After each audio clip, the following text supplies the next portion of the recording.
The summer I turned 16 and got my license, Kyle Lewis was pulled dead from the lake. It was the week before Christmas, and heat pressed down over the town. People went to the lake to cool off, but Kyle didn't drown. There was no water in his lungs. Coming back now, 10 years passed. Like always, when I returned to visit my parents, I found myself slowing down when I reached the lake. The turnoff was on the long road which led to their house, and then on into town, and I felt myself pulled toward it, as if a magnet lay in the deep center of it, drawing me. I stopped and got out the car and stood there on the side of the road, looking out toward the water, the shimmer of sun on the still surface. The memories rushed back at me. The evenings my father and I spent out in the garage working on the car he'd bought for us to do up together. My sister sobbing at our table, and my mother comforting her while my father stood silent. The long days of summer and the police and the rumors people whispered to one another. The swagger of the Ryan brothers around town. And the last day of Kyle's life, recounted to police by those who'd seen him. That day he'd slept until 11. He and my sister Taylor had been up late drinking the night before, and when they woke the empty bottles and glasses were still on the bench, the smell of booze hung in the air of their little house. They lived on the same long road as my parents did, but further into town. I passed their house each day when I biked home from school, dreaming of the day my car would finally be ready for me.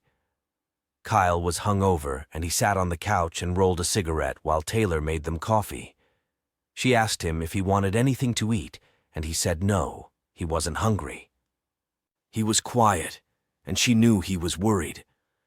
He was worried because he owed Dean Ryan and his brother Pete money, and they were getting impatient.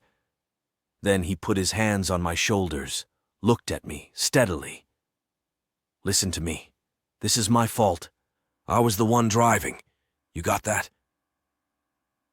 You can never speak about this again. Do you understand?"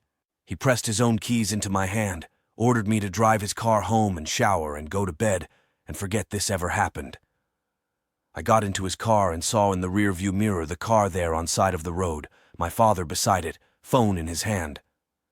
That moment was the end of my first life, the hazy days of childhood where anything felt possible. The life which came after was both darker and clearer, the knowledge of exactly what I was. "Who'd you call that night?" I asked him. I've always wondered. I didn't know if he'd answer. I'd made a promise to him, and that was what we did. We kept our word. He'd protected me all these years. I called Dean Ryan, told him I'd hit someone on the road and I needed his help. We go back a long way, me and him. He helped me dump him out there. He nodded his head toward it, the lake we couldn't see from here but could feel. It was something which would always be there between us, the dark magnet of the past pulling at us. What did you have to do for him? Dean Ryan did no favors. What he gave, you paid for. My dad looked at me again, and I felt the weight of all the things I didn't know. It was bad for him, everyone seeing Kyle still walking around after ripping him off.